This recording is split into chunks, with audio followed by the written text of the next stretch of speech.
Hey, everybody. John Ralston from WXPM 98.5 FM. And we are fortunate to have Michael Price. He is the founder of MarketUS LLC down there in sunny Fort Lauderdale. Michael, welcome to the show. We really appreciate it. I want to thank WXPM for having me also. And why would you choose to work with the government? I actually had a job one summer, and I was very proud that we got through this process, but I learned this phrase, hurry up and wait. So you would give them all your paperwork, and you would wait for months sometimes to get the process going. Why would you choose to be in this? To coin a favorite commercial, I didn't do it. It happened by accident. It was 1986, and I was in a morning racquetball league, and we were finished, and we're sitting at the cafe having everything that undid all the exercise we just did. And a gentleman who happened to be a former government attorney who rewrote the policy manual for GSA in 1984. And I said, wouldn't it be really kind of neat if we could help small businesses cut through the red tape to get into the government? And he said, well, yeah, as a matter of fact, he says, when I left the Justice Department, he said, I negotiated AT&T's first GSA contract in 1983 when they broke up the company. The monopoly. And I said, well, we can do this. So we agreed to stay together for a year. And then it was all paper. You had a 1-inch thick packet of paper with industrial staples. Right. And I think the art of it was determining what they want to hear, in the application. Not that you're doing anything facetious, but there's a certain way that they want the information to get over to them. Yes.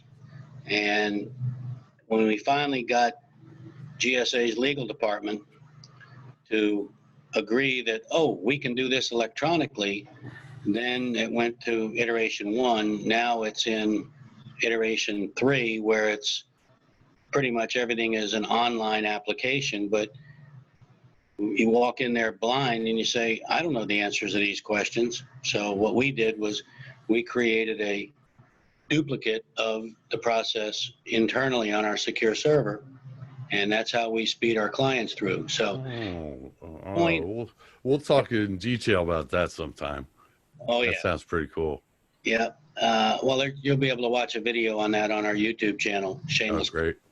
Shameless plug. Oh yeah. What is the go ahead, that's why you're here. Drop a plug. .com, and a lot of good information there, including a little questionnaire that says, do I qualify for a GSA or VA contract? So before you even start anything, what your chances are of qualifying. And what people don't understand is it's not a competitive procurement. You said the word correctly. You said it's an application, because it's a multiple award schedule contract. So you might have microphones that you're selling, because I see one in the background. You're selling microphones. I could be selling microphones. We can both have a contract. Mm-hmm. Now, what are some of the advantages? There's pre-approved pricing. Is that correct? Correct. I'm going to dance around that and bring it into focus. Well, I'm sure there are pros and cons for that. Well, the con is it's a 5-year contract with 3 5-year extensions, so you're married to GSA for 20 years. Oh, the rumor is they're slow pay. Is that true? I mean, they do pay. Absolutely. But I was very proud to get my company this contract, but they really complained that it took a long time to get the money. What year was that, John? Boy, that would have to be around 92. Yeah. Yeah. The Prompt Payment Act came into effect, and The government has to pay you under your GSA contract. They have to pay you within your terms commercially. So if you're in net 30, they have to pay you in 30. If it goes past 30, Treasury automatically adds interest onto the payment. See, that's why they need a guy like you to get through all this kind of stuff. Well, So you can set terms correctly. Who knows how to set terms with the government? well, the terms are whatever you're doing commercially. It's a mirror of what you do commercially, and the government expects either a token discount, or B, equal to or better than your best customer. And everybody says, well, we don't want to give them that kind of discount. You're already giving it, so you must be happy with it. And that's the logic that GSA takes. Yeah, absolutely. Yeah, you're gonna suffer a little bit, but you're gonna get paid, well, whatever you can work out, and that's why people have you to consult with, and because you've done this for so long. I wouldn't go near it without a guy like you, to get that done. Now, we'll sign you up after the show here. I'm telling you, I think I've seen MarketUS. Do you market all over the country? Internationally. Yeah. I know I've seen the logo before. It's been around, and we've had our fights, trials, and tribulations with all the scam companies that were out there, 5-10 years ago, and I believe we've pretty much emptied all that in the trash can. I'm sure you did. Now, what are the benefits as far as they have tools and opportunities that arise for people doing business? That's about a 3-fork question, and perfect because it ties right into some of the videos that we've actually put up. I have a policy, and I say, do not bid, do subcontract, unless you have to. And the reason is that I see companies coming to me all the time, and most of my business that comes in now is people coming off of YouTube.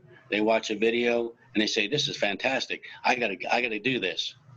The problem is that they've been subcontracting, and the easiest way to describe that is very simple. You have a product that's $100, and I want to put it on your contract as a subcontractor. And you're not going to put it on at $100. You're there to make money. So I have to give you at least a 15 to 30% discount for you to be able to mark it up to make money, but yet still give the government a discount. Wow. What happens later on is I say, well, I want to get my own contract, but I've been giving you a 20% discount. I go to GSA, and GSA says, well, you've been giving John a 20% discount. We want the same discount. What have I really done by subcontracting? Probably cut myself out of 10%. Well, you got to do the numbers. You got to say, is this 50% of all the business that I'm doing? It might not be worth it. Correct. Who are you going to, it could end too one day. Or the government says, that's it. We're done with you. We found a better price. Well, it's not even a matter of better price. There's what they call a competitive range. So that $100 product could be anywhere from $60 up to $90, as long as you're in that competitive range. And obviously, we had a client that had close to 200,000 line items on their contract. I cleaned it up from 200. Took me 3 years, but he said, I want to be in these categories. I want to be the lowest price. Boy. And we do a modification, and I undercut everybody by 1%. And he went from $1.2 million up to $3 million in a year, selling stuff that you find at Home Depot and Lowe's. Well, in the web development business, which I was in, I had a motto: I'm not racing to the bottom. So I would not drop prices. It seemed we did better when we increased prices, but I'm sure the government's a different animal, What kind of marketing tools do they offer for you?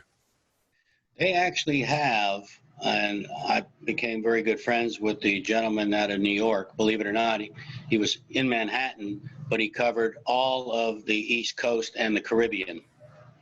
And well, whenever you do your meetings in the Caribbean, give me a call and we can, the rest. I have a floating background that makes me look like I'm on the island, but that's as close as I'm getting this year. Official this time. Yeah, and how do they help your visibility? Is that through some of the marketing tools? They have customer service directors. In fact, Jim approached me at a trade show, and he was 2 aisles over, and I didn't even, believe it or not, did not even realize that they had developed that area, and I started sending people over to him, and he was sending people back to me, and the whole routine. But what they do is they have customer service directors within each of the 10 GSA regions. The only thing consistent about GSA is inconsistency. They have 10 regions, but there's 12. That's funny. Yeah, I remember frustration in dealing with this thing. Is it true that your application might take 120 days until somebody looks at it? Or is that the old days? Not true. I just had one that we submitted, and it took 35 minutes for the acknowledgement. Another 2 hours for the contract specialist to notify us that we now are married to her for the next 20 years. The goal is to award within 120 days. Wow. Oh, okay.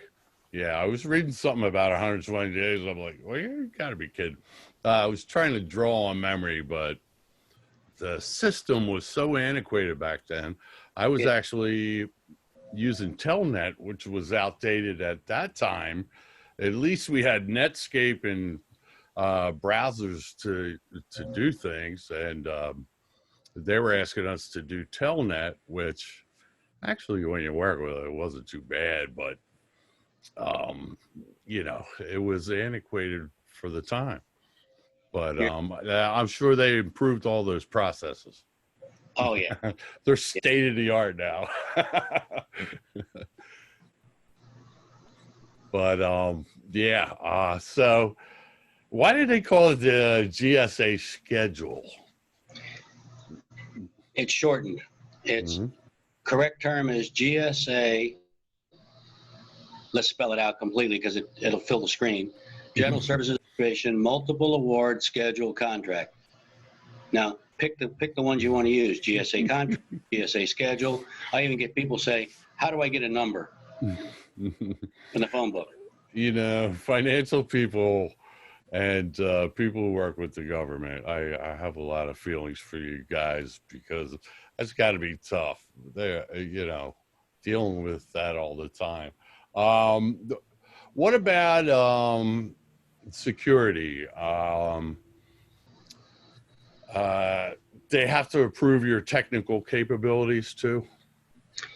If you're operating in the services world, professional IT, network engineers, security engineers, stuff like that, nothing on GSA in the offering or the request requires a security clearance. That's between you and the agency, and they have a policy. Whatever you and the agency decide on, that's okay. Whether it's lower price or I need the same guy that has a security clearance for the same price or whatever, mainly in services. Usually in hardware, for example, if the FBI orders a new security system and it shows up at the loading dock, they check it in and they look at you and say, "Thank you very much. We got it here." Yeah, they'll take it right away, right? Well, yeah, they'll take it, but not you. Right. You don't have clearance, but well, you can have clearance, but do you have need to know? That's the other side of it. Oh boy, everything's cloak and dagger, isn't it? Yes. Well, that's why I would call you. How many people do you think try and go it alone and give up. You've been watching my videos, haven't you? No, I haven't watched one yet, but I can imagine that people are, Percent graphic. yeah. And of everybody that tries to go it alone gets rejected. Now that's not necessarily bad. Okay. I get rejections. Give me that number again. 89% of people who Wow. get rejected first time in. Yeah, I would imagine so. I mean, you know, you're going on this application. It's kind of like, you know, doing a something for a nonprofit, trying to get money from the government. You know. Well, try and do your own taxes, which I stopped doing many years ago. Yeah, that's not worth it either, is it? Well, we thank you for being with us today. And how do people get a hold of you? Because I'm sure they are going to want to get a hold of you to get this kind of work done. MarketUS.com, and on the bottom in the footer, you have a choice. You can manually dial the number on the left, or you can click on the red icon, enter your phone number, and we call you. Your choice. MarketUS.com. Michael Price, I really appreciate your time today, and we're going to have you back sometime in 2021, and I can't wait to see what the government's doing next year with a new or the same administration. I'm not going to get into all that, but you live in Fort Lauderdale, and I'm imagining it's really nice today, huh? Actually, the sun's out, and it's still cloudy. Yeah, it doesn't stay cloudy for long down there, though. No. All right, Mike, thanks for your time, and we hope your family's staying safe, and we hope to talk to you again real soon. Thank you, John. I appreciate you having me. Thanks. We'll talk to you soon.